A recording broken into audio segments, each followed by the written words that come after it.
அல்ஹம்துலில்லாஹி நஹ்மதுஹு வ நஸ்தஈனுஹு வ நஸ்தக்ஃபிருஹு வ நஊது பில்லாஹி மின் ஷுரூரி அன்ஃபுஸினா வ மின் ஸய்யிஆத்தி அமாலினா மன் யஹ்திஹில்லாஹு ஃபலா முضில்ல லஹு வ மன் யுضلில்ஹு ஃபலா ஹாதிய லஹு வ அஷ்ஹது அல்லா இலாஹ இல்லல்லாஹு வஹ்தஹு லா ஷரீக லஹு வ அஷ்ஹது அன்ன முஹம்மதன் அப்துஹு வ ரசூலுஹு அம்மா பஅத்.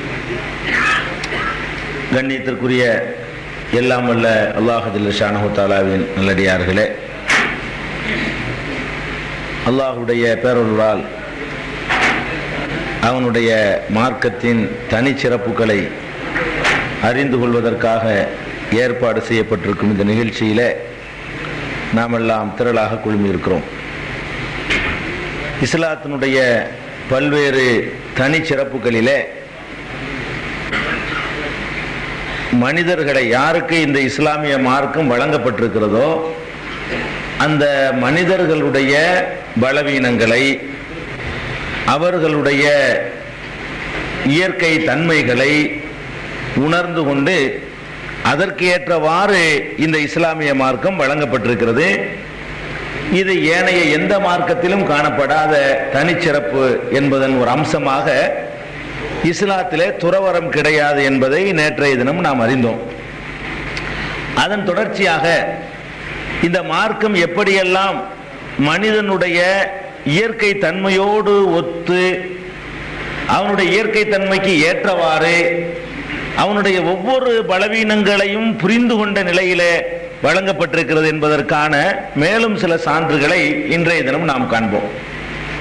பொதுவாக நீங்கள் பல மார்க்கங்களிலே பார்க்கலாம், கடவுளுக்காக ஒருவன் சில வணக்க வழிபாடுகளை செய்யும் பொழுது, சில சடங்குகளை செய்யும் பொழுது அவனுடைய சக்திக்கு மீறிய சிரமத்தை எடுத்துக்கொண்டு செய்கிற காட்சியை நீங்கள் பார்க்கிறீர்கள். எந்த அளவுக்கு என்று சொன்னால், கடவுளுக்காக சில நாட்கள் வெட்ட வெயிலிலே செருப்பில்லாமல் நடக்கக்கூடிய காட்சியை பார்க்கிறீர்கள். இந்த மாதிரி செருப்பு போடாம வெயிலில் நடந்தோம்னு சொன்னா கடவுள் ரொம்ப சந்தோஷப்படுவாராம். இப்படியான ஒரு கொள்கை மக்கள் மத்தியில் இருக்கிறத நீங்க பார்க்கிறீங்க. அதே மாதிரி கடவுளுக்காக வேண்டி ஈர துணியோட தரையில உருண்டுகிட்டே போற காட்சியை பார்ப்பீங்க. குளிச்சு ஈர துணியோட தரையில உருண்டுகிட்டே கடவுள் ரொம்ப சந்தோஷப்படுவார். இதெல்லாம் பார்த்துவிட்டு இப்ப கடவுள் இதெல்லாம் பார்த்து சந்தோஷப்படுவார் நினைத்து கொண்டு இப்படி உருண்டுகிட்டே போற காட்சியெல்லாம் நீங்க பார்க்கிறீங்க. கடவுளுக்காக வேண்டி ஒரு வேல் மாதிரி செஞ்சு நாக்கில் குத்தி அந்த ரத்தம் வர்ற அளவுக்கு உடம்ப ஒரு ஒரு கோரமாக ஆக்கி கொண்டு இப்படிலாம் நம்மளை வேதனைப்படுத்திக்கிட்டு, அது மாதிரி சவுண்ட் இல்லையாமல பெண்கள் பகுதியில் லேடிஸ் சவுண்ட் இல்லையா, அங்கிருந்து சவுண்ட் இங்கே வருது. ஆமா, அது கொஞ்சம் கவனிக்கமா.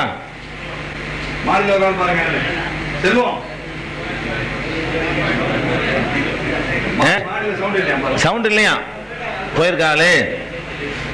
அப்ப இந்த மாதிரி கடவுளுக்கு சேவை செய்யறோம், கடவுளை திருப்திப்படுத்துறோம், கடவுளை வணங்குறோம் அப்படின்னு நினைச்சுக்கிட்டு தங்களை தாங்களே துன்பப்படுத்திக்கிறது, வேதனைப்படுத்திக்கிறது, காயப்படுத்திக்கிறது, பெத்த விழாறு போற மாதிரி தன்னையே அதாவப்படுத்திக்கிறது. இந்த மாதிரியான காட்சிகளையும் பக்தியின் பெயரால, மார்க்கத்தின் பெயரால நடக்கிறத பாக்குறீங்க. அதே மாதிரி இந்த காவடிங்கிற பெயர்ல அப்படி அந்தரத்தில் ஒரு தொங்குவாங்க, கொக்கி போட்டு மாட்டிக்கிட்டு இப்படி எல்லாம் கொக்கியை போட்டு முதுகுல குத்தி அதுல மாட்டி இப்படி தொங்க விட்டுக்கிட்டு அந்த வேதனையை ஒரு அனுபவிக்கிறத பார்த்துட்டு கடவுளுக்கு ரொம்ப சந்தோஷம் வருமா. இந்த மாதிரியான காட்சிகளை கூட மதத்தின் பெயரால நீங்க பாக்குறீங்க. அல்லா இருக்கிற காலம் கொண்டு தீயில கொண்டு வச்சு நடக்கிற தீ மிதிக்கிறது, தீயை மூட்டி அந்த தீயை அந்த விறகத்தின் நல்ல காரியங்களுக்கு பயன்படுத்தலாம். அவ்வளவு பெரிய விறகுகளை கொண்டு கொட்டி கொளுத்தி அதில் தீயில நடந்து போய் அந்த எந்த டெக்னிக்கல் நடக்கிறாங்கன்னு ரெண்டாவது விஷயம், வேதனைப்படுறாங்கன்னு வச்சுக்கிடுவோம். இப்படி வேதனைப்படுவதில் கடவுள் சந்தோஷப்படுறான்னு நினைக்கிறாங்கல்ல. அப்ப எல்லா மார்க்கங்களுமே என்னன்னு பாக்குதுன்னு கேட்டா, மனுஷனை போட்டு நச்சு நாயாக்கியவன ஒண்ணும் இல்லாம ஆக்குனா தான் கடவுளுக்கு திருப்தி வளருக்கு. அதாவது ஒரு சாட்டிஸ்ட்மாங்கல்ல, அந்த மாதிரியான ஒரு தன்மை கொண்டவனாகத்தான் கடவுளை பார்க்கறாங்க எல்லா மார்க்கங்களையும். இஸ்லாமிய மார்க்கம் என்ன பண்ணுது தெரியுமா? அதுல இருந்து மாறுபட்டு மனிதன் அவனை வேதனைப்படுத்திக்கிறது, அவனை துன்பப்படுத்திக்கிறது, அவனை காயப்படுத்திக்கிறது, அவனை தாக்கிக் கொள்வது, அந்த மாதிரியான காரியங்கள்லாம் பைத்தியக்காரத்தனமான காரியங்கள் என்று இஸ்லாமிய மார்க்கம் மட்டும்தான் உலகத்தில் அடிச்சு சொல்லுது. எந்த அளவுக்கு சொல்லுது? நபிகள் நாயகம் ஸல்லல்லாஹு அலைஹி வஸல்லம் அவர்கள் ஒரு முறை இந்த மாதிரி உரை நிகழ்த்தி கொண்டிருக்கிறார்கள், பயான் பண்ணிட்டு இருக்கிறாங்க. ஜும்மாவில் வெயில் நேரம், ஜும்மாண்ட வெயில் பகல்லாம் நடக்கும். உரை நிகழ்த்தி கொண்டிருக்கிறார்கள். பள்ளிவாசலுக்கு வெளியில ஒருவர் நிற்கிறார், நின்றுட்டு இருக்கிறார். உள்ள இடம் இருக்கு, வரமாட்டேங்கிறார். பள்ளிவாசலுக்கு வெளியில வெயில்ல ஒருவர் நிற்கிறார், உள்ள வராம. அப்ப ரசூல் ஸல்லல்லாஹு அலைஹி வஸல்லம் பயான் பண்ணிக்கிட்டே இருந்தாலும் பார்க்கறாங்க. அதை அந்த ஆள் மட்டும் வெளியே நிற்கிறாரு வெயில்ல. இந்த கேட்கறாங்க, என்ன விஷயம்? பயான் நிறுத்திக்கிட்ட இடையில ஜும்மாவுலயே என்னத்துக்காக அந்த ஆள் வெளியே நிற்கிறார், உள்ள இடம் இருக்குல்ல அப்படின்ன உடனே அவருடைய பேர் வந்து அபு இஸ்ராயில். சொல்றாங்க சஹாபாக்கள், அவருடைய பேர் வந்து அபு இஸ்ராயில். அவர் ஒரு நேர்ச்சை பண்ணிக்கிட்டாரு. என்ன நேர்ச்சை?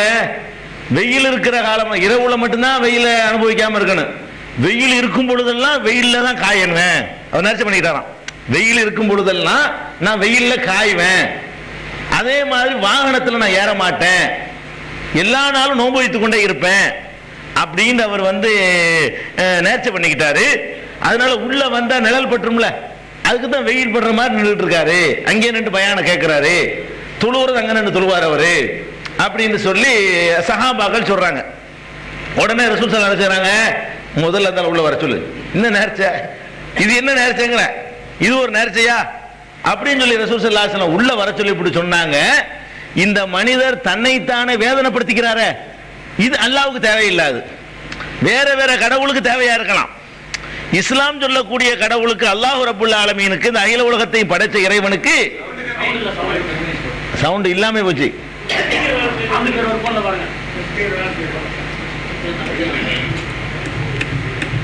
போறதா? வருதுலமா? வரலையா? வெளியெல்லாம் வரலையா? வருதா? சரி. அப்ப அவரை இஸ்ராயில், அபு இஸ்ராயில உள்ள வர சொல்லுங்க அப்படின்னு சொல்லிட்டு ஒரு வார்த்தையும் சொல்றாங்க ரசூல் ஸல்லல்லாஹு அலைஹி வஸல்லம். இந்த மனிதர் தன்னைத்தானே வேதனைப்படுத்திக்கிறார், தன்னைத்தானே அதாவப்படுத்திக்கிறார். இப்படி தன்னைத்தானே வேதனைப்படுத்திக் கொள்வதை விட்டு அல்லாஹ் தேவையற்றவன், உங்களை வேதனைப்படுத்தி இன்பம் காணக்கூடியவன் இல்லவன் அப்படின்னு சொல்லி பெருமானார் ஸல்லல்லாஹு அலைஹி வஸல்லம் அவர்கள் அறிவுரை சொல்றாங்க. இப்படி எங்கேயாவது நீங்க பார்த்திருக்கிறீங்களா? உலகத்தில் உள்ள எல்லா மார்க்கங்கள்லையும் அந்த மார்கழி குளிர்ல கட்டு நடுக்கு பள்ளி அதில் போய் குளிச்சுட்டு அந்த ஈர துணியோட கடவுளை சுத்தி நடுங்கி செத்த போயிடுவான், வரைச்ச போயிடுவான். இந்த மாதிரி 40 நாளைக்கு பண்ணு, 30 நாளைக்கு பண்ணுன்னு சொல்லி அதுல ஜன்னி வந்து செத்து போனவன் எத்தனை பேரு, அதெல்லாம் வருது. ஜன்னி வந்த உடனே சாமி வந்துருச்சுன்னு சொல்லிட்டு அவனுக்கு என்னமோ பண்ணி இதெல்லாம் பாக்குறோமா இல்லையா? இதெல்லாம் உலகத்தில் உள்ள எல்லா மார்க்கத்திலையும் பார்க்கிறோம். இஸ்லாம் என்ன சொல்லுது? அட இதுக்கு பேர் பக்தி இல்லடா, இது பைத்தியக்காரத்தனம், இந்த மாதிரி ஒன்னையனையே வேதனைப்படுத்திக்கிற கூடாது அப்படின்னு சொல்றாங்க. இன்னொரு தடவை ஒருத்தர் வந்து நடந்தே ஹஜ் செய்யறதாக நேர்ச்சை பண்ணிக்கிட்டாரு. நடந்த ஹஜ் செய்யறதா இருந்தா மதீனாவுல இருந்து மக்காவுக்கு நடக்க போறாராம், 300 கிலோமீட்டர் மதீனாவுல உட்கார்ந்துக்கிட்டு நான் நடந்தே ஹஜ்ஜுக்கு போக போறேன் நேர்ச்சை பண்ணிக்கிட்டாரு. ரசூல் ஸல்லல்லாஹு அலைஹி வஸல்லம் வருது, நடந்தே நேர்ச்சை பண்ணி ஹஜ் செய்ய போற நேர்ச்சை பண்ணிக்கிட்டாரு. முதல்ல அந்த வாகனத்தில் ஏறி போய் சொல்லு. நேர்ச்சைன்னு பண்ணியும் கூடங்க, அல்லாஹ்வுக்காக இதை செய்வேன் நேர்ச்சை பண்ணியும் கூட இவன் யார் நடந்து போக சொன்னது? நடந்து போக சொல்லி அல்லாஹ் சொல்றான். போறதுக்கு வாகன வசதி தான் ஏறி இப்ப நடந்து போக முடியுமா? ஒருத்தனுக்கு 300-400 கிலோமீட்டர் நடந்தே போனா என்ன ஆகுறது அவனுடைய கதி அப்படின்னு சொல்லி பெருமானார் ஸல்லல்லாஹு அலைஹி வஸல்லம் அந்த முதல்ல வாகனத்தில் ஏறி போக சொல்லுங்க அப்படின்னு சொல்லி அதுக்கு ஒரு உத்தரவு பிறப்பிக்கிற காட்சியை பார்க்கிறோம். இப்ப எவ்வளவு இயற்கையோட ஒட்டி வருதுன்னு பாருங்க இந்த மார்க்கம். மனிதனை கஷ்டப்படுத்தாம, இந்த மழை பெய்யுது, மழையினால நம்ம கொஞ்சம் பேர் எவ்வளவு பேர் வரல, பாதி பேருக்கு மேல இன்னைக்கு வரல. இது இஸ்லாமிய மார்க்கத்தை பொறுத்த வரைக்கும் அல்லாட்ட ஒரு கேள்வியுமே கிடையாது. எந்த அளவுக்கு இயற்கையான மார்க்கம்னு பாருங்க. பெருமானார் ஸல்லல்லாஹு அலைஹி வஸல்லம் அவங்களுடைய காலத்துல அது நம்ம இந்தியாவில் உலகத்தில் எங்கேயுமே இப்ப கடைபிடிக்க மாட்டேங்கிறான், அந்த சுண்ணத்தை விட்டுட்டாங்க. அதனால வந்து நமக்கு ஆச்சரியமா இருக்கு நான் சொல்லக்கூடிய செய்தி உங்களுக்கு. ஆனா சஹீஹான புகாரி, முஸ்லிம் உள்பட ஆதாரபூர்வமான ஹதீஸ்கள்ல உள்ள செய்தி தான் இது. மழை காலங்களில் ரசூல் ஸல்லல்லாஹு அலைஹி வஸல்லம் பள்ளிவாசல்ல பாங்க சொல்லுவாங்க இல்லையா, அப்போ வந்து ஹய்யா அலஸ் ஸலான்னு பாங்க சொல்லக்கூடாது. மழை காலங்களில் ரசூல் ஸல்லல்லாஹு அலைஹி வஸல்லம் காலத்தில் எப்படி பாங்க சொல்லப்படும்னா, அலா சல்லு ஃபிர் ரிஹால், மழை பெய்கிறது உங்கள் வீடுகளிலே தொழுது கொள்ளுங்கள், இதுதான் பாங்கு. மழை காலங்களில் பெருமானார் ஸல்லல்லாஹு அலைஹி வஸல்லமுடைய காலத்தில் பள்ளிவாசல்ல சொல்ற பாங்கு இதுதான். பிலால், ரசூலுல்லாஹ் மாதிரி அங்கே ஒட்டி இருக்கிறாங்க, அவங்க தொழுதுக்குருவாங்க. மீதி உள்ளவங்களுக்கெல்லாம் என்ன கட்டளை? அலா சல்லு ஃபிர் ரிஹால், உங்கள் வீடுகளிலே நீங்கள் தொழுது கொள்ளுங்கள். நீங்க மழையில அங்க வந்துட்டு வீடு உளுந்துருச்சோ ஒழுகுமோ பிள்ளைலாம் ஈரத்தில் நடுங்கிக்கிட்டு இருக்குமோ, இது தொழுகை ஆகுமா? இவன் பள்ளியாசனம் தொழுவாக முடியும். நமக்கு மழையில வந்துக்கிட்டு அவன் நனைஞ்சி ஈரமா போய் அதோட நின்றுகிட்டு அதெல்லாம் சரிப்பட்டு வராது. அது இதயத்திலிருந்து இபாதத்துகள் வரணும். சும்மா உன்னை போட்டு கஷ்டப்படுத்தி சாவடிக்கிறதுக்காக வேண்டிய அல்ல இந்த இபாதத்து. அப்படிங்கிறதுனால இஸ்லாம் என்ன சொல்லுது, மழையா இருக்கா வீட்டுல தொழுது போ. ஜமாத்துக்கு 27 மடங்குன்னு சொன்ன ரசூல் ஸல்லல்லாஹு அலைஹி வஸல்லம், யார் ஜமாத்துக்கு வராம இருக்கிறாங்களோ, வருவது அளவுல தொலைவில் இருந்து வராம இருக்கிறாங்களோ, அவங்க வீடுகளை கொளுத்தலாம்னு நான் நினைக்கிறேன் என்ற அளவுக்கு சொன்ன ரசூல் ஸல்லல்லாஹு அலைஹி வஸல்லம் அவர்கள் இந்த சாதாரண ஒரு மழை, பெரிய எதிரி ஒன்று போர் படம் நடத்திக்கிட்டு வரல, மழை தான். இந்த மழைக்கு என்ன சொல்றாங்க, அலா சல்லு ஃபிர் ரிஹால், உங்களுடைய வீடுகளிலே தொழுது கொள்ளுங்கள் என்றுதான் பாங்க சொல்லப்படும். அந்த பாங்கு தொழுகை டயத்துக்கு கரெக்டா பாங்கு வரும். பாங்கு எப்படி வரும், அலா சல்லு ஃபிர் ரிஹால், உங்களுடைய வீடுகளிலே நீங்கள் தொழுது கொள்ளுங்கள். அப்படி ஒரு எளிமையான எல்லாருக்கும் ஏற்ற ஒரு மார்க்கம் இந்த மார்க்கம். மனிதனுடைய பலவீனத்தை கவனிக்குது பாருங்க. மனிதன் பலவீனமானவன், எல்லாரையும் கவனிக்கணும். ஒரு திடகாத்திரமா உள்ளவன், இந்த சாமியார் மாதிரி உள்ளவன், ஒரு நாளைக்கு 8 வேளை திங்கிறவன், நெய் வெண்ணெய் அது மாதிரி சாப்பிடக்கூடியவன் அவனுக்கு ஏற்றவாறு கற்பனை பண்ணிட்டு போயிடுவான். எப்படி எல்லாம் கவனிக்கணும். மக்கள்ல சிறுவர்கள் இருப்பாங்க, பெண்கள் இருப்பாங்க, நோயாளிகள் இருப்பாங்க, வயசானவங்க இருப்பாங்க. எல்லாருக்கும் ஏற்றவாறு, எல்லாருக்கும் கஷ்டம் இல்லாத வகையிலேயாக்கும் ஒரு வாழ்க்கை நெறி இருக்கணும். அதான் எல்லாருக்கும் கடைபிடிக்க முடியும். அந்த வகையில இஸ்லாமிய மார்க்கம் எல்லாத்தையும் கவனிக்குது, ஒன்னு ஒன்னா கவனிக்குது. ஒரு தடவை ரசூல் ஸல்லல்லாஹு அலைஹி வஸல்லம் தொழுதுகிட்டு இருந்தாங்க. தொழுதுட்டு சீக்கிரம் முடிச்சிடுறாங்க. முடிச்ச உடனே என்ன சொன்னாங்க மக்கள்கிட்ட, நான் கொஞ்சம் நீளமா தொழுவலான்னு தான் நான் தொழுகையில் நின்றேன். குழந்தையுடைய அழுகுரல் சத்தம் கேட்குது. ரசூலுல்லாஹ் காலத்துல பெண்களும் பள்ளிவாசலுக்கு வருவாங்க இல்லையா? ரசூல் ஸல்லல்லாஹு அலைஹி வஸல்லம் காலத்துல 5 வேளை தொழுகைக்கும் பெண்கள் பள்ளிவாசலுக்கு வருவாங்க. விரும்புனவங்க, கட்டாயம் கிடையாது, ஆனா வருவாங்க. வரும்பொழுது கை குழந்தை இருக்கிறவங்க கை குழந்தைய போட்டா வருவாங்க, குழந்தையும் தூக்கிட்டு தான் வருவாங்க. குழந்தைய தூக்கிட்டு பள்ளிவாசல் ஒரு வாரமா தொட்டில போட்டு கட்டிவிட்டு இவங்க தொழுதுகிட்டு இருப்பாங்க. அப்ப தொழுதுகிட்டு இருக்கும் பொழுது குழந்தையுடைய அழுகுரல் எனக்கு கேட்கிறது. ரசூல் ஸல்லல்லாஹு அலைஹி வஸல்லம் சொல்றாங்க, குழந்தையுடைய அழுகுரலை நான் கேட்கிறேன். இந்த குழந்தையுடைய அழுகுரல் அந்த தாயுடைய உணர்வை பாதிக்குமே. அந்த அம்மாவும் தொழுதுகிட்டு இருக்கிறாங்களே, அவங்களுக்கு ஈடுபாடா தொழ முடியாத, எப்படா முடியும்? அப்ப அந்த பெண்ணுடைய மனசு அப்புறம் என்னவாயிரு, முதல் ஈடுபாடா தொழுது இருப்பாங்க, குழந்தை அழுவல்வ எப்ப தான் பிடிப்பாரு அப்படிங்கிற அளவுக்கு தான் மனசு மாறிக்கிறேன். நான் அந்த பெண்ணுடைய நிலைமையை அனுசரித்து சுருக்கமாக முடித்து விட்டேன். நீளமாக தொழ வேண்டும் என்று நின்றேன். ஆனா அந்த பெண்ணோட குழந்தையுடைய அழுகுரலை கேட்டுட்டு ஷார்ட்டா நான் தொழுகையை முடிச்சுக்கிட்டேன், சுருக்கமா முடிச்சுக்கிட்டேன் அப்படின்னு சொல்லி பெருமானார் ஸல்லல்லாஹு அலைஹி வஸல்லம் சொல்றாங்கன்னா, இது எதுக்கு சொல்றேன்னா, மனிதனை விளங்கிக்கிட்டு கொடுக்கப்பட்ட மார்க்கம். ரொம்ப லேஸ், அத்தீன் யுஸ்ருன், மார்க்கங்கிறது ரொம்ப லேஸ். இந்த மாதிரி லேசான மார்க்கம் சித்தாந்தம் உலகத்துல கிடையாது. அவ்வளவு லேசான ஒரு மார்க்கத்தையாக உங்களுக்கு தந்திருக்குது. அதே மாதிரி முஆத் ரலியல்லாஹு அன்ஹு உங்களுக்கு தெரியும். முஆத் இப்னு ஜபல் ரலியல்லாஹு அன்ஹு அவர் ஒரு பகுதியில் இமாமாவும் இருக்கார். அவர் என்ன செய்வார்னு கேட்டா, அந்த பள்ளியில இமாமாவும் இருப்பாரு, இங்கே தொழுதுக்குருவாரு. ரசூல் ஸல்லல்லாஹு அலைஹி வஸல்லம் அவங்களோட ஜமாஅத்திலையும் தொழுதுவிட்டு அந்த பரக்கத்தையும் வாங்கிக்கிட்டு அவர் போய் அங்க இமாமத் செய்வார். இன்னொரு பகுதியில் ஒவ்வொரு வக்துக்கும் இங்க தொழுது முடிச்சு அங்க அவர் தொழுகை நடத்த ஓடி போயிடுவார். அந்த மாதிரி முஆத் இப்னு ஜபல் தொழுகை நடத்திட்டு இருக்கிறார். அப்ப ஒரு நாள் ஒருத்தர் பின்னாடி தொழுதவர் இவர் பாட்டு நீட்ட ஆரம்பிச்சிட்டார். சுபுகுல முஆத் நீட்ட ஆரம்பிச்சிட்டாரு, பயங்கரமா ஓத ஆரம்பிச்சிட்டாரு. ஓத ஆரம்பிச்சோன்னு அவர் கடுப்பாயி தொழுகை முடிச்சுட்டு தனியா போய் தொழுது போயிட்டார். அவர் ஜமாத்தை வெட்டி போட்டு ஜமாத்துல கலந்துகிட்டவர் ஜமாத்திலிருந்து இடையில முடிச்சுக்கிட்டு அவர் தனியாக அந்த தொழுகை நினைஞ்சிட்டாரு, நிறைய வச்சுட்டு போயிட்டாரு. உடனே ரசூல் ஸல்லல்லாஹு அலைஹி வஸல்லம் அவங்கள்ட்ட இந்த கம்ப்ளைண்ட் வருது, இந்த மாதிரி ஒருத்தர் தொழுகையில சேர்ந்து இடையில ஓடி போயிட்டாரு, சேர்ந்தாரு இடையில ஓடி போயிட்டாரு அப்படின்னு. என்னப்பா செய்தின்னு கேட்குறாங்க. நீங்க வேற, நாங்க கஷ்டப்பட்டு உழைச்சிட்டு நிக்கிறோம், இவர் பாட்டுக்கு நீட்டுறாரு, இதெல்லாம் நமக்கு சரிப்பட்டு வராது, நான் தனியா தொழுது விட்டேன் அப்படின்னு சொல்றாரு அவரு. உடனே ரசூல் ஸல்லல்லாஹு அலைஹி வஸல்லம் அவரை கண்டிக்கல, கூப்பிடு, அந்த முஆத கூப்பிட வர, இந்த இமாமை முதல்ல கூப்பிட்டு சொல்றாங்க, அஃபத்தானு அன்த யா முஆத், முஆத் நீ என்ன குழப்பம் பண்றதுக்குன்னு வந்திருக்கிறியா? அவர் கண்டிக்கிறாங்க, நீ என்ன குழப்பம் பண்றதுக்குன்னே வந்திருக்கிறியாப்பா? உங்க மனிதர்கள் உனக்கு நீ தொழுகை நடத்தும் பொழுது உனக்கு பின்னாடி பலவீனர்கள் இருப்பாங்க, நோயாளிகள் இருப்பாங்க, அவசர வேலைக்கு போகக்கூடியவர்கள் இருப்பாங்க, சிறுவர்கள் இருப்பாங்க, இதெல்லாம் அனுசரிச்சு சொல்ல மாட்டியா? நீ உனக்குன்னு தனியா தொழும்போது தொழுவுக்க, நீ உனக்கு மட்டும் தொழக்கூடிய நேரத்தில் எவ்வளவு பெருசா ஒண்ணான்னு தொழுதுக்க. மக்களுக்கு தொழ வைக்க நினைச்சேன்னு சொன்னா நீ சுருக்கமா தொழுவு.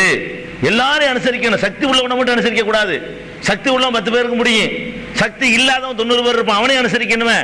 அவனை அனுசரித்து நீ தொழுகை நடத்து என்று சொல்லி கண்டிப்பு. யாருக்கு? தொழுகை விட்டுட்டு போனவருக்கு இல்ல. யாரை கண்டிக்கிறாங்க? ரசூல் ஸல்லல்லாஹு அலைஹி வஸல்லம் முஆத் இப்னு ஜபல் ரலியல்லாஹு அன்ஹு இமாமை பிடிச்சு கண்டிக்கிறாங்க, இப்படிலாம் செய்யாத, இது சரியில்லைன்னு. அப்ப எவ்வளவு கவனிக்கிறாங்கன்னு பாருங்க. இந்த மார்க்கத்துல கீழே உள்ள ஒவ்வொருத்தருடைய நிலைமைகளையும் எந்த அளவுக்கு கவனிச்சு கவனிச்சு கவனிச்சு ரசூல் ஸல்லல்லாஹு அலைஹி வஸல்லம் இது பண்றாங்க. பள்ளிவாசலுக்கு வர்றாங்க. ஒரு நாள் பள்ளிவாசலுக்கு வர்றாங்க ரசூல் ஸல்லல்லாஹு அலைஹி வஸல்லம். பள்ளிவாசல்ல ஒரு கயிறு ஒன்று கட்டி தொங்குது.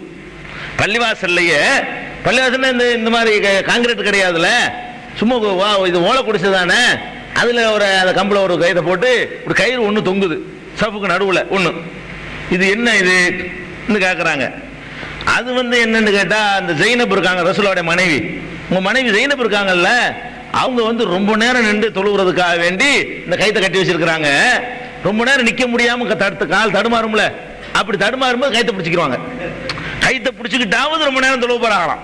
கைத்தை பிடிச்சிக்கிட்டாவது அல்லாஹ்வுக்காக ரொம்ப நேரம் தொழுவணுங்கிறதுக்காக வேண்டி, விழுந்துராம இருக்கிறதுக்காக வேண்டி இந்த கயிறை கட்டி தொங்க விட்டுருக்காங்க.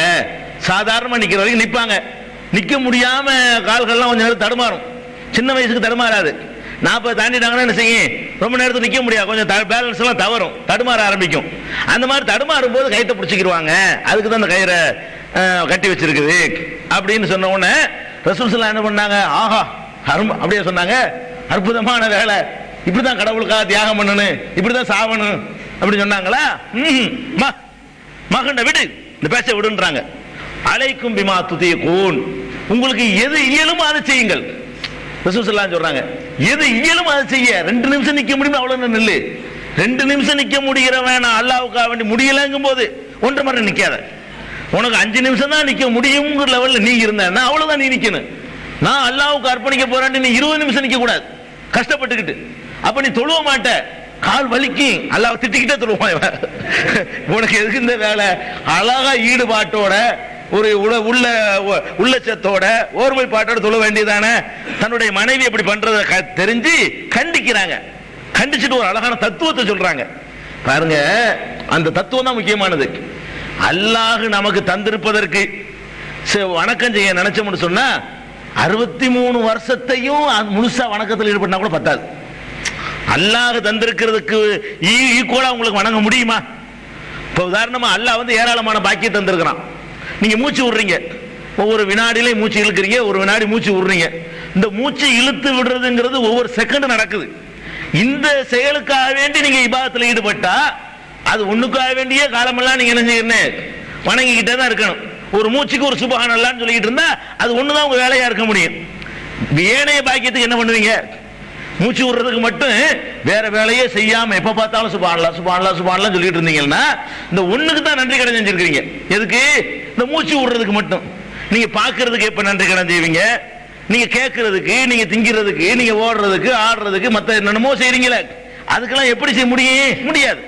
அப்ப அல்லாஹ்வுடைய நியமத்துக்கு நிகராக உங்களால் ஒண்ணும் செய்ய முடியாது. நீங்க எவ்வளவு செஞ்சா அல்லாஹ்வுக்கு ஒண்ணு சலிப்பு ஒண்ணு வந்துட போறது இல்லை. அவனுக்கு என்ன கஷ்டம்? அது என்ன கவனிக்கணும்? அல்லாஹ் உள்ள ஈடுபாட்டோட செய்யற வணக்கத்தை தான் விரும்புறான். அதனால அவனுக்கு தகுதிக்கு ஏற்றவாறு உங்களால் வழங்க முடியாது. உங்கள் சக்திக்கு ஏற்றவாறு வணங்குங்கள். அவன் தகுதிக்கு ஏற்றவாறு வணங்க முடியுமாங்க நமக்கு? அல்லாஹ்வுடைய தகுதிக்கு ஏற்றவாறு வணங்குறதா இருந்தா உங்க லைஃப்ல வேற ஒண்ணுமே செய்யக்கூடாது. அவன் தகுதிக்கு, அவனுடைய அந்தஸ்துக்கு, அவன் தந்திருக்கிறதுக்கு நீங்க நன்றி கடன் செலுத்த நினைச்சீங்கன்னா எந்த வேலை பார்த்தாலும் நீங்க தப்பு தான்.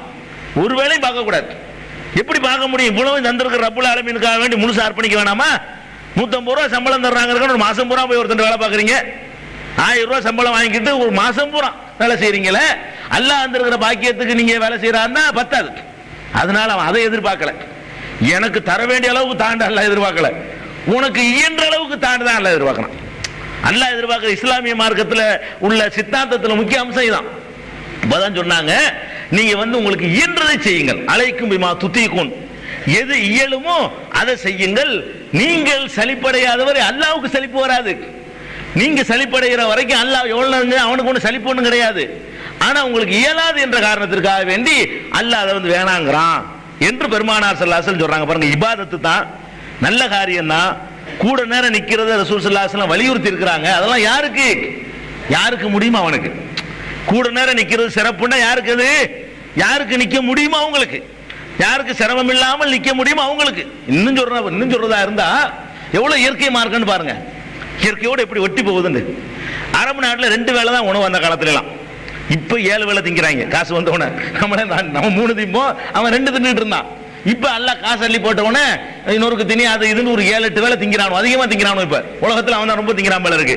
ஆனா அந்த காலத்துல ரசூல் ஸல்லல்லாஹு அலைஹி வஸல்லம் காலத்துல 2 வேளை உணவு தான் அன்னைக்கு. என்ன 2 வேளை உணவு? காலையில ஒரு 10 மணியை போல ஒரு உணவு, அதுக்கு பேர் காலை உணவு. இன்னொன்னு வந்து மகரிபுக்கு முன்னாடி ஒரு உணவு, அவ்வளவுதான்.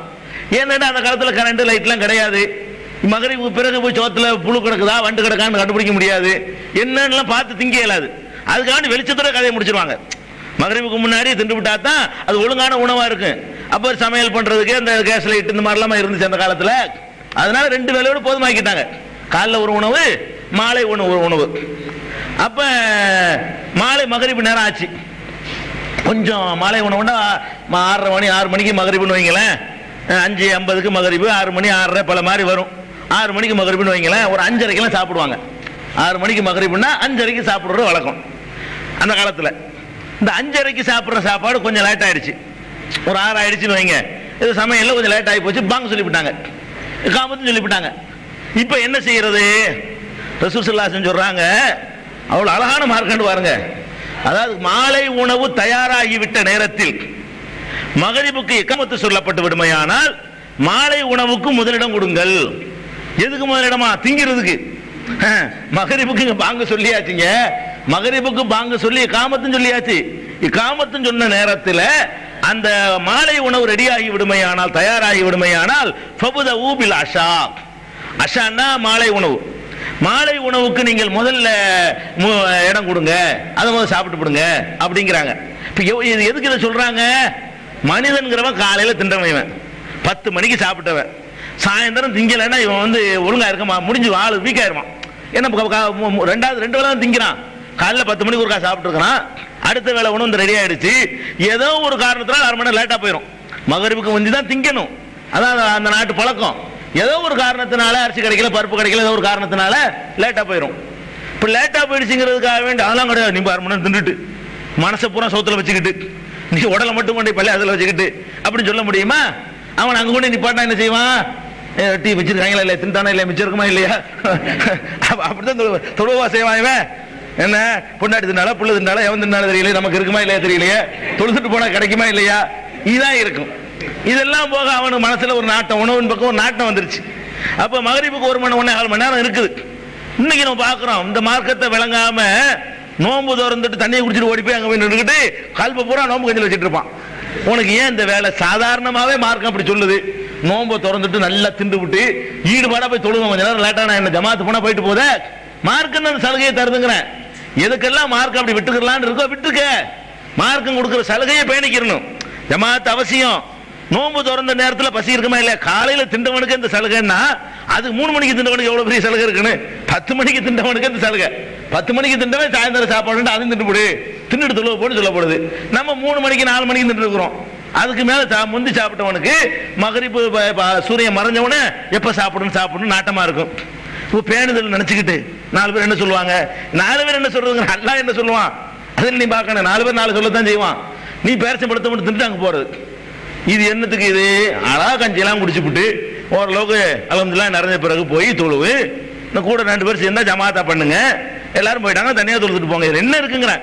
இப்படி ஒரு மார்க்கங்கிறேன். அதாவது உங்களோட உணவு தயாராயிருச்சுன்னு சொன்னா அந்த நேரத்தில் வந்து நீங்க அதை முக்கியத்துவம் கொடுத்துருங்க, தொழுகை அப்புறம் பார்த்துக்கிறங்க. அப்ப ஒரு சடங்கா மட்டும் பார்க்கல, ஒரு இயற்கையான மார்க்கத்துக்கு சொல்ல வர்றேன். அதே மாதிரி பெருமானார் ஸல்லல்லாஹு அலைஹி வஸல்லம் சொன்னாங்க, நீங்க தொழுகைக்கு போறீங்க, சில நேரங்களில் அதாவது நம்ம கரெக்டான நேரத்துக்கு தொழுவணும். சில விதிவிலக்குகள் இருக்குது. ரசூல் ஸல்லல்லாஹு அலைஹி வஸல்லம் ஒரு விதிவிலக்கு சொல்றாங்க பாருங்க. தூக்கம் சொல்லட்டுது, அசர் நேரம் வாங்க சொல்லிட்டாங்க, அந்த நேரத்தில் ஒருத்தவங்க தூக்கம் சொல்லட்டுது, மாதிரியா சொல்லட்டிக்கிட்டு வருது, சொல்ல முடியாது. எந்த நேரத்தில் எப்படி தூக்கணும் சொல்ல முடியாது. இப்படி ஒரு நிலைமை வறுமையானால் வாங்க சொல்லிட்டாங்களே இக்காம சொல்லிட்டாங்களே போய் நின்றாத. நின்றா என்ன ஏற்படும்? நீ நினைச்சுக்கிட்டு இருப்ப இஸ்திக்பார் பாவ மன்னிப்பு தர நினைச்சுக்கிட்டு இருப்ப. ஆனா உன் வாயிலிருந்து உன்னையே நீ திட்டிக்கிருவ. இதான் நடக்கும். தூக்க கழகத்தில் என்ன சொல்லணும் தெரியுமா? தூக்க கழகத்தில் லாபுதுக்கு பதில் ஆபுதுன்றுவ. குல்லியாயுல் லாபுது மாத்தாபுதும், நீங்கள் வணங்குறது நான் வணங்க மாட்டேங்கிற இடத்துல லாப விட்டுவிட்டா நீங்க வணங்குறது நானும் வணங்குறேன்னு அர்த்தமாயிரும். இதெல்லாம் என்னத்துக்கு? ஏதாவது ஒரு வார்த்தையை விட்டு போடுவேன், உன்னை கூட ஒன்று சொல்லி போடுவேன். இப்படி ஒரு வணக்கம் எனக்கு தேவையா? தூக்கம் உங்களை மிகைத்து விடுமையானால் அது நல்லா தூக்கம் போற வரைக்கும் தூங்கி போட்டு அப்புறமே தொழுவுங்க. அந்த நேரத்தில் அந்த வக்த ஒருத்தன் லேட்டா தொழுதா குற்றவாளி இல்லை. இப்போ லோகர் தொழுகை டைம் வைக்காம சொல்ல போறாங்க, சொல்லட்டுது போய் நின்றோம்னா நம்ம என்னவோ நிற்கும் போது தூங்கிடுவோம், அது மாதிரி தெரியுது. உன்னோட ஒன்று சொல்லு ஓவரான மிகிக்கணும். அதுக்கான சும்மா அற்பமான இதெல்லாம் தூக்கம் நிலைக்கிற கூடாது. மிகச்சிறன தூக்கம் என்பது அது தூங்காட்டி நம்ம அது தொழுகை பொம்மை மட்டும் தூக்கம் வர மாதிரி செய்தான் வேலை காட்டுவான். அப்புறம் ஊர்வலாய் பேசிட்டு இருப்பான். அவனுக்கு இல்லை இந்த சட்டம். அவன் தூங்கிடணும், அந்த லெவலில் இருக்கணும். அங்க போகலன்னு தூங்கிடணுங்கிற அளவுல அவனை மிகச்சி நிக்குது தூக்கம். இப்ப நமக்கு அந்த தொழுகையை விட தூக்கம் முக்கியம் இஸ்லாத்துல. வேற எல்லா மார்க்கம் அதெல்லாம் கடவுளுக்குள்ள முதல் செய்யும் அப்படிமா. வேற மார்க்கத்துல அந்த வேலையை செஞ்சு விட்டு மற்ற வேலையை பாரு அப்படிமா. இங்க மட்டும்தான் என்ன இருக்குது? தூக்கம் வந்துருச்சா, மிகச்சிருச்சா, தூங்கு நல்லா ஃப்ரெஷ்ஷா எந்திரி. அது அசர் நேரமா இருந்தாலும் மகரிப் எந்த நேரம் பரவாயில்லை, நல்லா ஃப்ரெஷ்ஷா போய் தொழு. அன்னைக்கு ஒரு நாளைக்கு உனக்கு சலுகை இருக்குது. அதுக்காண்டி அதையே தொடரக்கூடாது. அந்த நிலையில ஒருத்தன் ஒரு நாளைக்கு ஆளாகிறான்டா ஏதோ ஒரு காரணத்துக்காக வேண்டி ராத்திரில விளையாட படுத்திருப்பான். என்னமோ கடன் கொடுக்க வேண்டிய கடன் ஏதோ ஒன்று நினைச்சுட்டு தூக்கணும் வந்திருக்காது. மனுஷனுக்கு உள்ளது தானே, நீ நினைச்சிட்டே இருப்பான். பெருனா வருது, துணி எடுக்கணுமே, என்ன செய்யறது, ஒரு மாசம் தானே சம்பளம் தருவாங்க, போனஸ் வச்சுக்க ஒன்றும் செய்ய முடியாது, இப்படின்ட்டே இருப்பான். சுப்பு வரைக்கும் முடிச்சுட்டு வந்துருவான், தூங்க மாட்டான். அப்படியே நினைச்சுக்கிட்டு இருந்தவன் காலைல யாரும் விருந்தாலாம் வந்துருவான், காலைல படுக்கலாம் நினைச்சிருப்பான். லோகர் வக்தாயிரும். அங்க போகும்போது சொல்லட்டும் அடுத்து தூங்கிருப்ப என்னதுனால இப்படி எங்கேயா சொல்ல முடியுமாங்க? இந்த ஒரு மார்க்கத்துல அப்படி இருக்குது. இஸ்லாமிய மார்க்கத்துல மாத்திரம்தான் இப்படி மனிதனுடைய சுபாவத்திற்கு மனிதனுடைய உணர்வுக்கு ஏற்றவாறு. நோயாளியா இருக்கிறியா, நின்று தொழுவு. நிக்க முடியல, நிக்க முடியாட்டாலும் கட்டை கட்டிக்கு நில்லு அப்படி சொல்ல முடியுமா? உட்கார்ந்துரு. நிக்க முடியலையா என்ன செய்ய? உட்கார்ந்து தொழுவு. உட்காரவும் முடியாதுங்க, பேலன்ஸே இல்ல. உட்காரவும் முடியலையா, படுத்துக்க. படுத்துக்கிட்டு தொழுவைப்பா. உனக்கு நிக்க தானே முடியல, உட்கார்ந்துக்க. உட்காரத்தானே முடியல, படுத்துக்க. படுத்துக்கிட்டு கடவுளை வணங்குறத உலகத்துல எவனும் ஒத்துக்கல. கடவுளை வணங்குறதுன்னு சொன்னா அங்க போய்கிட்டு இப்படி ஏதோ ஒரு அப்படி நின்றா தான் அப்படி வணங்கிட்டு இருக்கிறாங்க எல்லாரும். அது யாருக்கு? முடிஞ்சவனுக்கு. அது முடிஞ்சவன் அதான் செய்யணும். சக்தி உள்ளவன் கரெக்டா நின்று ஒழுங்கா அந்த காரியத்தை செய்ய முடிஞ்சவன் அதான் செய்யணும். முடியாதவன் மனுஷனா இல்ல, வேற வேற இனமா? அவனுக்கு இந்த சட்டம் இல்லை, அவனுக்கு இந்த மார்க்கம் இல்லையா? 450 கோடி பேரையும் கட்டுப்படுத்தணும் ஒரு மார்க்கம்ங்கிறது. அவன் என்ன பண்றது? உட்கார்ந்துக்க. நான் எப்படி உட்கார்ற? கடவுளுக்கு முன்னிலை நான் எப்படி உட்கார்றது? படுத்துக்கடா. அதுக்கு முடியலன்னா என்ன உட்கார்றத பத்தி பேசுற? படுத்துக்க. நீ படுத்துக்கிட்டு பேசாம கடவுளை வணங்கு. நீ படுத்து கிடக்குற. நிற்கும் போதாவது நம்ம கடவுள் முன்ன ஒரு அச்சம் ஒரு பணிவு இருக்குது. படுக்கும் போது என்ன இருக்குது? ஒரு முக்கியமான தலைவர் வர்றாருங்க, படுத்து கிடப்பீங்களா? நான் கேட்கிறேன். ஒரு முதலாளி வரும்போது வேலைக்காரன் படுத்து கிடப்பானா? ஒரு ஆசிரியர் வரும்போது மாணவர் படுத்து கிடப்பானா? நோயாளியா இருந்தா கூட எந்திரிச்சு உட்கார்ந்து நின்று கோவம் வந்துடும். நோயாளியா படுத்து கிடந்தா கூட ஆசிரியர் வந்தா மாணவர் எந்திரிச்சாது உட்கார்ந்து குறைஞ்ச வச்சான். இல்லைன்னா இன்னும் இவன் படுத்து கிடக்கிறான் அப்படிம்பாரு.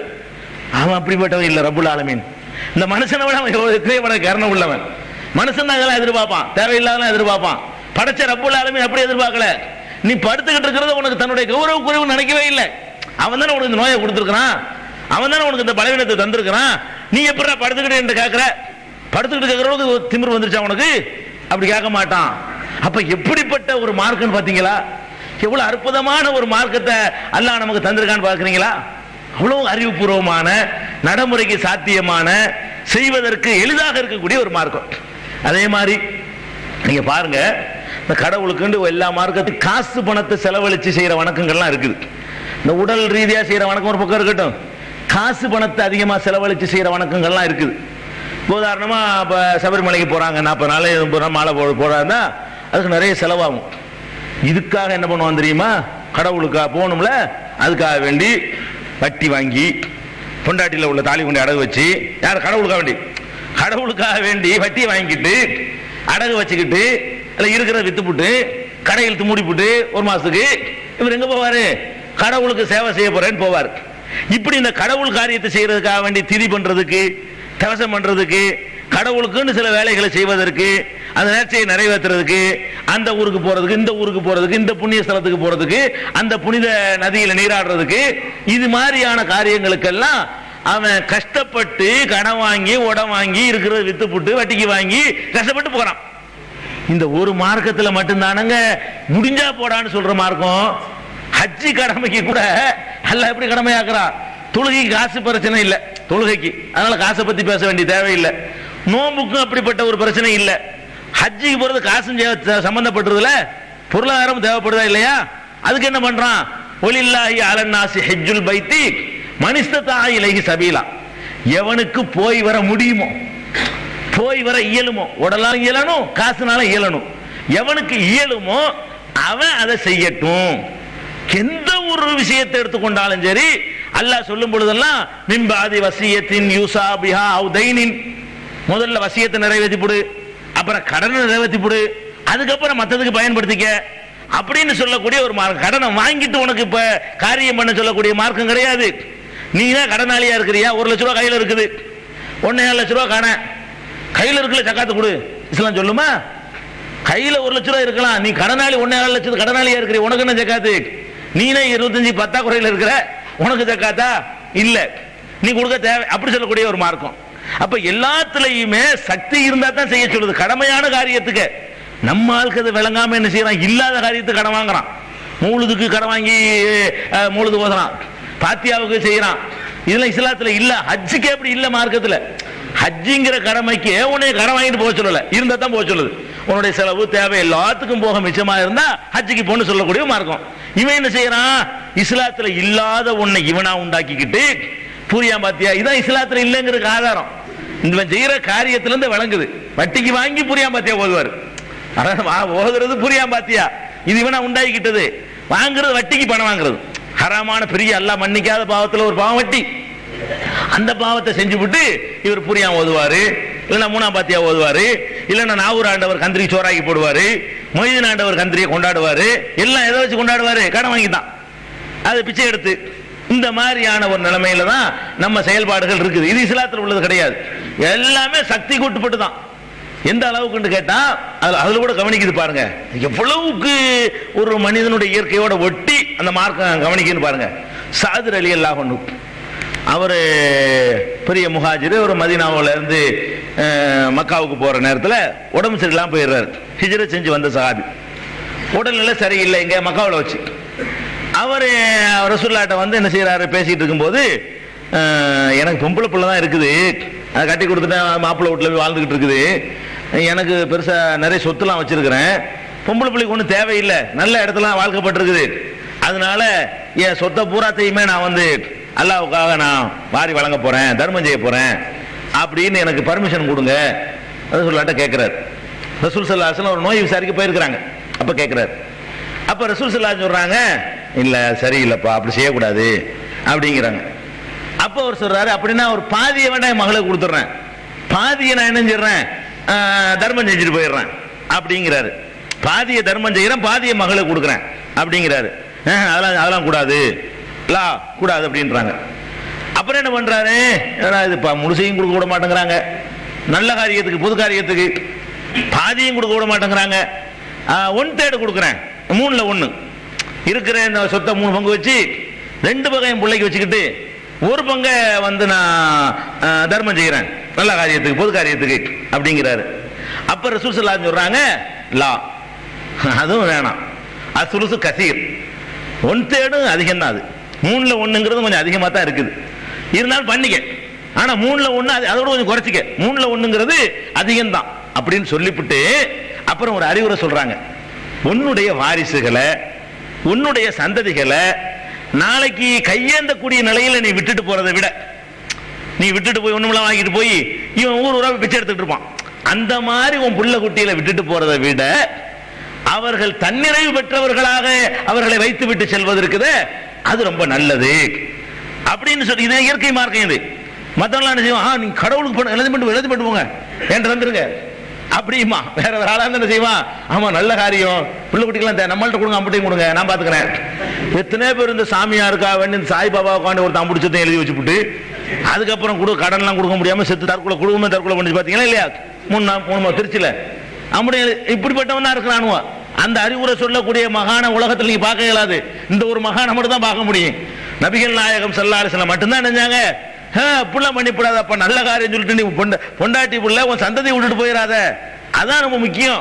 அப்ப இயற்கை மார்க்கம் நீ 3ல் 1க்கு கம்மியா தான் செய்யணும். நீ இருக்கிற தர்மங்களை செய்யறதா இருந்தா கூட 1/3க்கு கீழே தான் வந்துடணும், 1/3க்கு மேல பண்ணிடக்கூடாது. மற்ற 2 பங்கு 3ல் 2 பங்கு உன் புள்ள குட்டிக்கு வச்சுக்க. 3ல் 1 அதிகம் தான், அதை விட கம்மியா தான் இருக்கணும். 3ல் 1 விட என்ன செய்யக்கூடாது, 100 ரூபாய் இருந்துச்சுன்னா 33 ரூபாய்க்கு கீழே தான் நீ தர்மங்கள் செய்யணும். லிமிட் பண்றாங்க, தர்மம் செய்யறது கூட வர்றம் இதை தாண்டக்கூடாதுன்னு சொல்லக்கூடிய ஒரு மார்க்கம் இந்த இஸ்லாமிய மார்க்கம். இப்படி பெருமானார் ஸல்லல்லாஹு அலைஹி வஸல்லம் அவர்கள் எல்லா வாழ்க்கையுடைய எல்லா விஷயங்களையும் எல்லா சட்டத்திட்டங்களையும் ரொம்ப ஒரு எளிமையான ஒரு லேசான ஒரு வழிமுறையை காட்டியிருக்கிறாங்க. இந்த நோன்பு கூட பாருங்களேன், அல்லாஹ் நோன்பு கடமையாக்கிட்டு அந்த நோன்பு கடமையாக்குன வசனத்திலேயே சேர்த்து என்ன சொல்றான், உங்களில் யாராவது நோயாளிகளாக இருந்தால், உங்களில் யாராவது நோயாளியா இருந்தா அல்லது பிரயாணத்தில் இருந்தா வேற ஒரு நாள்ல வச்சுக்கிறங்க, வேற ஒரு நாள் இந்த நோன்பு வச்சுக்கிறங்க. இதை சொல்லிவிட்டு அடுத்து என்ன சொல்றான், எதுக்கு தெரியுமா, இது யுரீதுல்லாஹு பிக்குமுல் யுஸ்ர, அல்லாஹ் உங்களுக்கு லேச நாடுறான். ஒலா யுரீது பிக்குமுல் உஸ்ர, உங்களுக்கு கஷ்டத்தை எல்லாம் நாடல, அல்லாஹ் உங்களுக்கு நாடுறது லேசு தான். நீங்க பிரயாணத்தில் இருந்துகிட்டு நோன்பு வைனா செத்து போயிருவேன். பிரயாணங்கிறத ஒரு நரகம். அரபில பழமொழியே சொல்லுவாங்க, அஸ்ஸஃபர் சக்கருண்டு. பிரயாணங்கிறதே ஒரு நரகம். அதுல நீங்க கார்ல போனாலும் சரி விமானத்துல போனாலும் சரி அது நரகங்கிறதுல 2வது கருத்து கிடையாது. ஊர்ல இருக்கிற மாதிரியான சுதந்திர பிரயாணத்தில் இருக்காது. அந்த காலத்து நடந்து போனா தான் நீங்க நினைக்க கூடாது. நடந்து போனாலும் சரி, ஒட்டகத்துல போனாலும் சரி, விமானத்துல போனாலும் சரி, அவன் ஊர்ல இருக்கக்கூடிய அந்த அந்த அந்த சுதந்திரமும் அந்த நிம்மதியும் அந்த மகிழ்ச்சியும் அந்த சந்தோஷமும் அந்த அந்யோன்யமும் இன்னொரு ஊர்ல கிடைக்காது. என்னமோ ஒரு அந்நியன் மாதிரி ஏதோ மாட்டிக்கிட்ட மாதிரி எல்லாம் பயந்து அவன் உடனே செய்யணும். அது மாதிரியான ஒரு நிலைமையில இருக்கக்கூடியதான் பிரயாணம். அதுல போய்கிட்டு இன்னும் நோன்பு வை, கண்டிப்பா நோன்பு வைக்கணும்னா அவன் வெறுத்து போயிடுவான். அலைஞ்சிக்கிட்டு முட்டைக்கிட்டு தூக்கிட்டு கடை ஏறி இறங்கிட்டு வியாபாரத்துக்கு போகணும். இதுல பிரயாணத்துல இறங்கி அந்த சூடு, நடந்து போறதாவது அவ்வளவு சூடு இருக்காது, இயற்கை காத்தாச்சு இருக்கு. இவன் பஸ்ஸுக்கு சில போனான்னு வைங்களேன், அவ்வளவு சீட்டுல உள்ள சூடு எல்லாம் சேர்ந்து ஏறி மூளை கொதிப்புல இருப்பான். இவனை போய்கிட்டு முடியுமா, இது நடக்குமா, அதான் இன்னொரு நாள் வச்சுட்டு போவாடா, பெரிய விஷயமா இது, எப்படி மார்க்கன்னு பாருங்க. இருக்கிற வரைக்கும் வை, இல்லையா இன்னொரு நாளைக்கு வை. கர்ப்பிணி பெண்ணா இருக்கிறியா, வேற நாளைக்கு வை. வயதுல உள்ள குழந்தைக்கு பாதிப்பு வருங்கிறியா, பரவாயில்ல, இப்ப ஒன்னும் அவசரம் கிடையாது, நீ அடுத்த மாசம் வச்சுக்க. பிள்ளைலாம் பெற்றுக்கிட்டு முடிச்சு விட்டு அப்புறமேல வச்சுக்க. குழந்தைக்கு பால் கொடுக்குறியா, அதனால உனக்கு நோன்பு வைக்கிறதுனால பால் சுரக்கிறது குறைஞ்சிரும்னு சொல்லி உறுதியா தெரியுதா, வேணாம் அப்புறம் வச்சுக்க. பெண்ணு அதனால அப்புறம் வச்சுக்க, இன்னொரு நாளைக்கு வச்சுக்க. இப்படி மாறும். எல்லாத்துலயுமே அப்படித்தான். எந்த விஷயத்தை எடுத்துக்கொண்டாலும் சரி, இப்படி எல்லாத்துலயும் ஒரு ஃப்ரீயா விட்டுட்டு ரொம்ப லூசா விட்டுட்டு போகக்கூடிய ஒரு மார்க்கம். அதே மாதிரி அப்துல்லாஹ் இப்னு அம்ர் இப்னு ஆஸ், பெரிய சஹாபி, ரொம்ப சிறந்த ஒரு சஹாபில ஒரு ஆள்.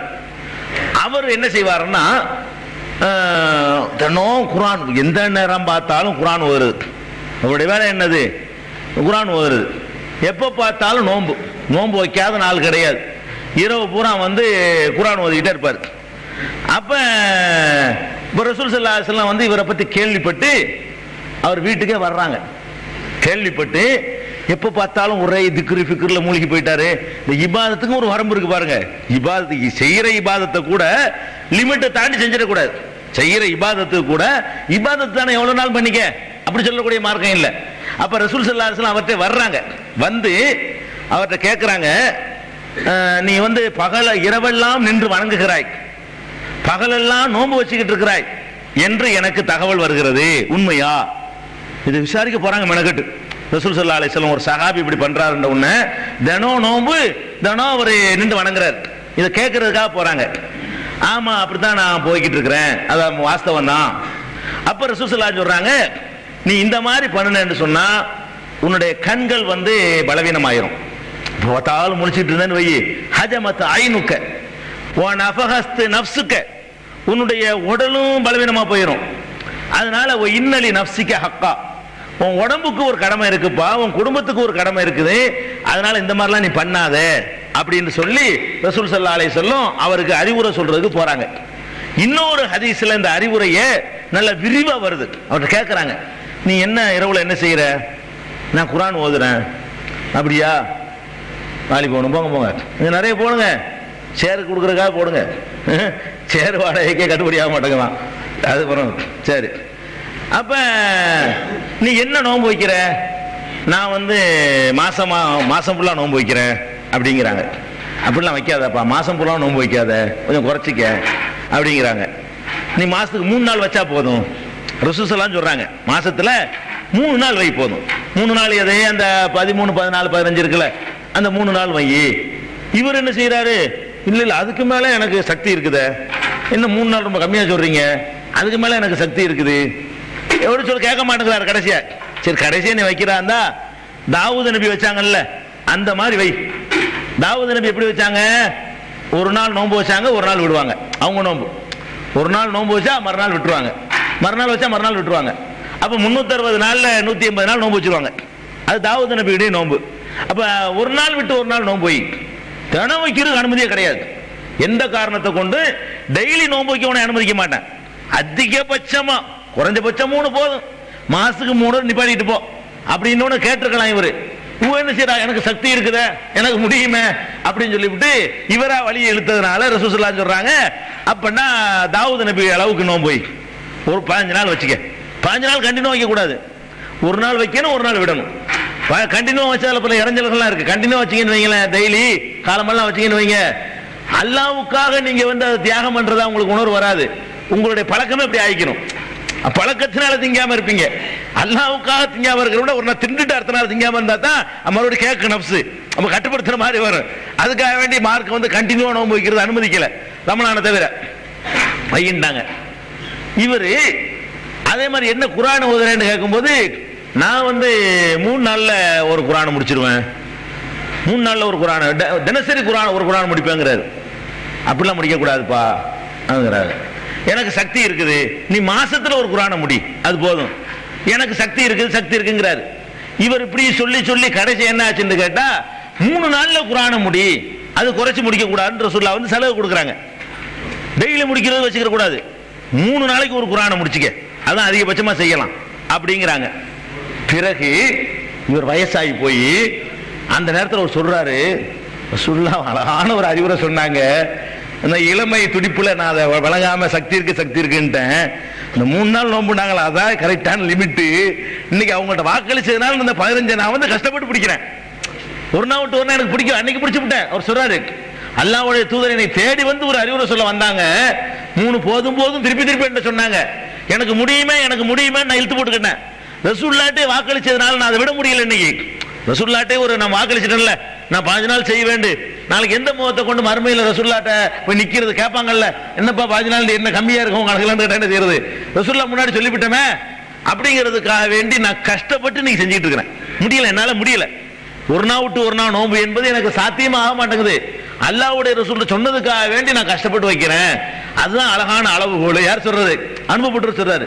ரசூல் ஸல்லல்லாஹு அலைஹி வஸல்லம் சொன்னாங்களே, அதான் கரெக்ட். மாசத்துக்கு 3 நாள், அதுக்கு தாண்டி போக கூடாது. நோன்பு வைக்கிறேன்னு ஒரேடியா போயிடக்கூடாது. ஒரே ஒருத்தனுக்கு அந்த அனுமதி இருக்கு. நான் சொன்னோம்ல, கல்யாணம் பண்ண வசதி இல்லை, நம்ம கெட்டு போயிடுவாங்க மாதிரி ஒரு உணர்வுகள் வருது. அந்த மாதிரியான ஒரு நேரத்தில் கொஞ்சம் கண்டினியூ வச்சுக்கலாம். அந்த நோக்கத்துக்காக அது அந்த மாதிரி நோக்கத்துக்கு தவிர பொதுவாக வந்து நன்மையை நாடி அதிக நன்மை செய்ய போறேங்கிறதுக்காக வேண்டி இப்படிலாம் பண்ணக்கூடாது. அப்ப நோன்பு வைக்கிறதா இருந்தாலும் அதுக்கு ஒரு லிமிட்டு, தொழுகிறதா இருந்தாலும் அதுக்கு ஒரு லிமிட்டு, அது மாதிரி வந்து ஹஜ்ஜுக்கு போறா இருந்தாலும் அதுக்கு ஒரு லிமிட்டு, ஜக்காத்து கொடுக்குறா இருந்தாலும் அதுக்கு ஒரு லிமிட்டு, எல்லாமே ஒரு லிமிட் வரம்புக்குள்ள கொண்டு வந்து மனிதனுடைய இயற்கை தன்மை, அவனுடைய பலவீனம், அவனுடைய சுபாவம் எல்லாத்தையும் உணர்ந்து தரப்பட்டிருக்கிற சட்டங்கள் தான் இஸ்லாமிய எல்லா சட்டங்களும். எந்த சட்டமா இருந்தாலும் சரி, பாருங்க, ஒழு செய்யணும், தொழுகைக்கு ஒழு செய்யணுங்கிறது ஒரு முக்கியமான விஷயம். ஒழுங்குற தண்ணி யூஸ் பண்ணக்கூடிய விஷயம். தண்ணி எல்லாருக்கும் யூஸ் பண்ண முடியுமா? ஒரு நேரம் இல்லாட்டி ஒரு நேரம் தண்ணி யூஸ் பண்ண முடியாம போகும். தண்ணி யூஸ் பண்ணா சளி பிடிக்கும், ஈசனபிலியாக்காரனா இருப்பான், சரியான குளிர் காலமா இருக்கு, விரைச்சு கூட போயிடுவான். சில பேருக்கு தண்ணி யூஸ் பண்ணா 4 விரைச்சு போயிடுவான். அப்ப மனிதர்கள்ல பலதரப்பட்டவர்கள் இருப்பாங்க. இதுக்காக வேண்டி எல்லாம் என்ன செய்யறான், தண்ணி கிடைக்காத ஒரு நிலையை உண்டாக்குறான்.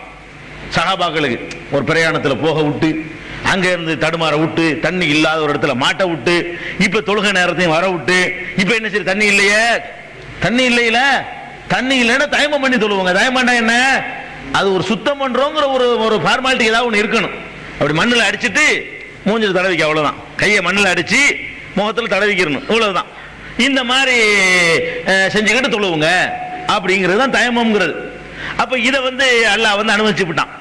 பெருமானார் ஸல்லல்லாஹு அலைஹி வஸல்லம் ஹதீஸ்கள் மூலமாக கிடைக்காட்டி மாத்திரம் இல்ல, கிடைக்காட்டி தான் தயமம் செய்யலாம் குர்ஆன்ல உள்ள பிரகாரம். ரசூல் ஸல்லல்லாஹு அலைஹி வஸல்லம் என்ன செய்றாங்க, அந்த சலுகையை கொஞ்சம் விஸ்தீரிக்கிறாங்க. கிடைக்காவிட்டா மட்டும் இல்ல, கிடைச்சி பயன்படுத்த முடியாட்டாலும் தயமம் செய்யலாம். தண்ணி கிடைக்குது, கிடைச்சு ஆனா யூஸ் பண்ண முடியல, ஆனா அந்த ஆயத்து வந்து கிடைக்காத சந்தர்ப்பத்துக்கு தான் இறங்குது. தண்ணி கிடைச்சியும் கூட அதை யூஸ் பண்ண முடியல, யூஸ் பண்ணா ஜுரம் வந்துடும், ஜன்னி வந்துடும், வேற மாதிரி ஏதாவது பிரச்சனைகள் ஏற்பட்டு போயிடும், இருக்கிற காய்ச்சல் அதிகமா போயிடும். அப்ப வேற மார்க்குகள் என்ன செய்வாங்க, நீ வந்து பண்ணி தான் ஆகணும், நீ கடவுளுக்கு விஷயத்துல நீ என்ன அது போய் குளிச்சுட்டு வா அப்படின்னு சொல்லக்கூடிய அளவுக்கு உள்ளதான் நான் பார்த்துக்கிட்டு இருக்கிறோம்.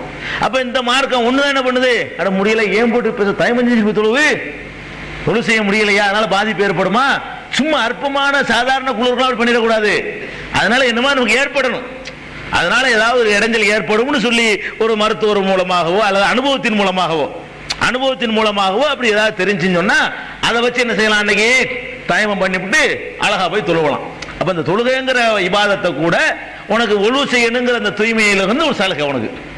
என்ன முடிஞ்சவன் முடியாதவன் இருப்பான், ஏன்றவன் ஏழாதவன் இருப்பான் அப்படின்னு சொல்லக்கூடிய அளவுக்கு ஒரு அற்புதமான மார்க்கம். அதே மாதிரி அந்த பிரயாணத்தில் போறோம், 4 ரக்காத்து 2 ரக்காத்து. நான் முதல்ல சொன்ன பிரயாணம் கஷ்டங்கிறது, நோம்புக்கு கஷ்டம், தொழுகைக்கு அது மாதிரி 4 ரக்காத்து தொழணுமா, பிரயாணத்தில் உனக்கு முடியாது, 2 தொழுதுக்க அவசரமா போயிட்டு இருப்ப, ஜாமான தூக்கிட்டு போவானா, அப்படி பல மாதிரி விஷயங்கள் இருக்கு. இதெல்லாம் வெளியூர்ல உனக்கு உள்ளூர்ல இருக்கக்கூடிய அந்த சேஃப்டி கிடைக்காது. 2 ரக்காத்து தொழுதுட்டு போயிட்டே இரு.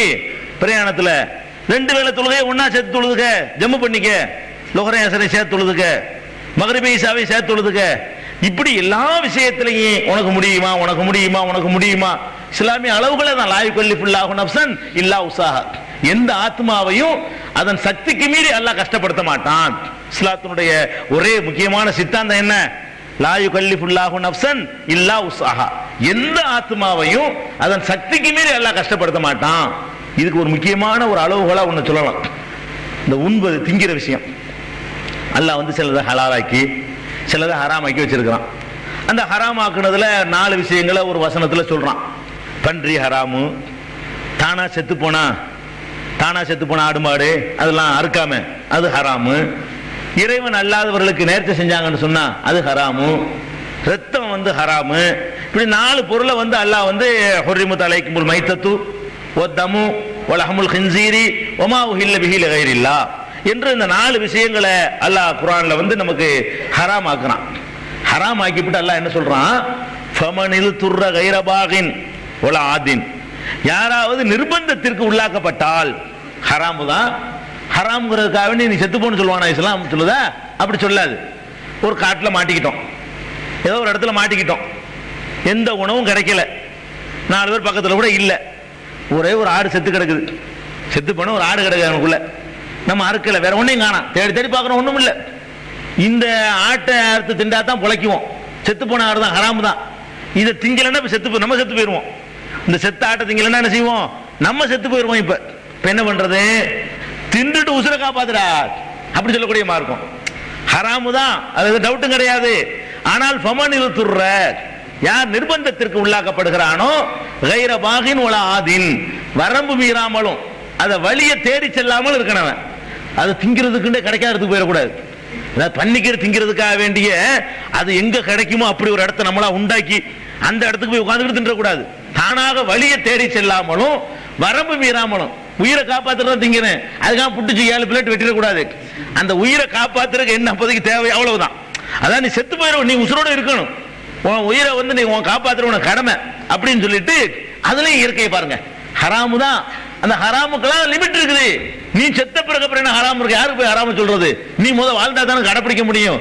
அப்ப நெருக்கடியான கட்டத்தில் நீ போய் சேர்ந்துக்கிட்டேன்னு சொன்னா, நிர்பந்தத்துக்கு ஆளாயிட்டேன்னு சொன்னா, அந்த ஹராம அப்போதைக்கு உனக்கு இல்ல. நிர்பந்தமான நிலையில் இருக்கும்போது அது ஒரு சாதாரணமான நீ ஒரு ஆடு திங்கிற மாதிரி தின்ட்டு போயிடலாம். உறுத்தல உனக்கு வேண்டியது இல்லை, உனக்கு நம்ம பாவம் செய்கிறோமோன்னு பயமெல்லாம் வேண்டியது இல்லை, அருவறுப்பு இருக்க தேவையில்லை. அழகா என்ன செய்யலாம், இந்த நேரத்தில் இது எனக்கு ஹலால், இந்த நேரத்தில் நான் இருக்கிற இந்த நிக்கட்டான நேரத்தில் இது எனக்கு வந்து கோழி இறைச்சி மாதிரி தான் அப்படின்னு சொல்லி அதை சாப்பிடுன்னு சொல்லக்கூடிய ஒரு மார்க்கம். இப்படி எல்லா விஷயங்கள்லையும் அப்படி ஒரு மனிதனுடைய இயற்கை தன்மையை பார்த்து, சுபாவத்தை பார்த்து, ஒண்ணுக்கு சிறுநீர் கழிக்க போன்று அடக்கிட்டு தொழுவாதே, அதை முடிச்சுட்டு வா, கோபம் இருக்கும்போது நீ போய் தீர்ப்பு வழங்காத. இப்படி எதை எடுத்தாலும் மனிதனுடைய இயற்கை சுபாவம் அவனுடைய தன்மைகளை எல்லாம் அனுசரித்து எல்லா சட்டங்களும் தரப்பட்டிருக்கிற ஒரு மார்க்கம் இஸ்லாமிய. இது முக்கியமான அளவுகோல். வேற எந்த மார்க்கத்தின் இந்த அளவுகோல் இல்லை. நிறைய பத்துவாக்களுக்கு நீங்க யாரையும் கேட்கவே வேணாம், இந்த அளவுகளே போதும். மனித சுபாவத்துக்கு மாத்தமா அவனு சொன்னான்னு வைங்க, அவன் போய் சொல்றான், அது இஸ்லாத்துல உள்ளது இல்லைன்னு விளங்கிக்கலாம். உதாரணமா நீ ஒரு நாளைக்கு 100 ரக்காத் தொழுவுங்கிறான் ஒருத்தன். 100 ரக்காத் தொழுதா என்ன ஆகும்? குறைஞ்சு ஒரு ரக்காத்துக்கு எவ்வளவு வேணும்? எவ்வளவு வேணும்? 2 நிமிஷம் வேணும். 100 ரக்காத்துக்கு என்ன ஆச்சு? 200 நிமிஷம். 2 நிமிஷம்னு வச்சுக்கிட்டீங்கன்னா 100 ரக்காத்து 200 நிமிஷம் ஆச்சு. 200 நிமிஷம்னா ஏறக்குறைய 4 மணி நேரம் ஆகுது இல்லையா? 3 மணி நேரத்துக்கு மேலே ஆகுது, 3.5 மணி நேரம் ஆகுது. இந்த மாதிரியான ஒரு இபாதத்துலாம் இஸ்லாத்தில் இருக்காது. 3.5 மணி நேரம் 4.5 மணி நேரம் இப்படி போட்டு ஒரு இபாதத்து கொடுத்துறான்னு வைங்களேன், அந்த சைஸை பார்த்தோன்னு விளங்கிக்கலாம் நமக்கு எவ்வளவு கடமை இஸ்லாத்தில் இருக்குது. இதை செஞ்சுக்கிட்டு அதை செய்ய முடியுமா? இவன் சொல்லக்கூடிய இந்த 100 ரக்காத் எழுதி தொழுது விட்டு எப்படி பொண்டாட்டி பிள்ளைக்கு செய்யற கடமையை செய்யறது, எப்படி தொழில்துறை நடத்துறது அப்படிங்கிறத விளங்கிட்டு நம்ம சில விஷயங்களை இதெல்லாம் பொய் இப்படிலாம் மார்க்கத்தில் இருக்காது அப்படின்னு கண்டுபிடிச்சிக்கலாம். அந்த அளவுக்கு இந்த மார்க்கம் மனிதனுடைய சக்திக்கு ஏற்றவாறு, மனிதனுடைய சுபாவத்துக்கு ஏற்றவாறு, அவனுடைய தகுதிக்கு ஏற்றவாறு ஒரு அழகான ஒரு மார்க்கமாக வழங்கப்பட்டிருக்குது. இது இஸ்லாத்தினுடைய தனிச்சிறப்பு. அம்ச தலைப்பு விளங்கிட்டீங்களா? இஸ்லாத்தின் சிறப்பு என்னன்னு சொல்லியிருக்கிறோம்? முதல்ல என்ன சொல்லியிருக்கிறோம்? கடவுளுக்கும் மனுஷனுக்கு வித்தியாசம் இருக்குது. இது எந்த மார்க்கமும் அப்படி வித்தியாசப்படுத்தி சொல்லல. மனிதன் ஒரு காலத்திலேயும் கடவுள் ஆக முடியாதுங்கிறத அழுத்தமா சொல்லி சுரண்டல்ல இருந்து காப்பாற்றுறது இஸ்லாத்தினுடைய தனிச்சிறப்பு. அடுத்தது என்ன? கடவுளுக்கும் மனுஷனுக்கு மத்தியில புரோக்கர் கிடையாது, நேரடி கனெக்ஷன் தான். கடவுளோட உள்ள எந்த தொடர்புமே நேரடியாக இருக்கணும் அப்படிங்கிறது இஸ்லாத்தினுடைய இன்னொரு சிறப்பு. மற்ற சிறப்பு என்ன? துறவரங்க ஒரு உள்தலைப்பு தான் அது. அதாவது இஸ்லாத்துல என்னன்னா மனிதனுடைய இயற்கைக்கு ஏற்றவாறு எல்லா சட்டங்களையும் சொல்லக்கூடிய ஒரு மார்க்கம். அந்த வகையில துறவரத்தை இஸ்லாம் நிராகரிக்குது. இன்னைக்கு சொன்ன எல்லாமே அப்படித்தான். இன்னைக்கு சொன்ன அவ்வளவு சட்டத்திட்டங்களுமே அந்த மாதிரி உள்ளதுதான். அப்ப இப்படி இதெல்லாம் இதெல்லாம் நான் எது சொன்ன இஸ்லாத்தினுடைய சிறப்புன்னா வேற மார்க்கத்துல இல்லாதவைகளை தான் அவங்க சொல்லிட்டு இருக்கிறேன். இந்த விஷயங்கள் எல்லாம் வேற மார்க்கத்துல மாத்தமா இருக்குது. இப்ப நம்ம சொல்லி இருக்கிற இந்த செய்திகள் எல்லாம் வேறு மார்க்கங்கள்ல இல்லாம இஸ்லாத்துல மட்டும் உள்ளது. சில விஷயங்கள் எல்லாத்துலயும் உள்ளதா இருக்கு. சூதாடக்கூடாதுன்னு எல்லா மதத்திலையும் சொல்லுவான், நம்மளும் சொல்லுவோம். அப்படிப்பட்டது நான் உங்கள்ட்ட சொல்லல. இப்ப சொல்ற வித்தியாசங்கள் எல்லாம் வேற மார்க்கங்கள்ல ஏற்குமாறா இருக்கும், இதுக்கு நேர் மாத்தமா இருக்கும். அந்த மாதிரியான சிறப்புகள் இன்னும் ஏராளமாக இருக்கிறது. இன்ஷா அல்லாஹ் அதை அடுத்தடுத்த நாட்கள்ல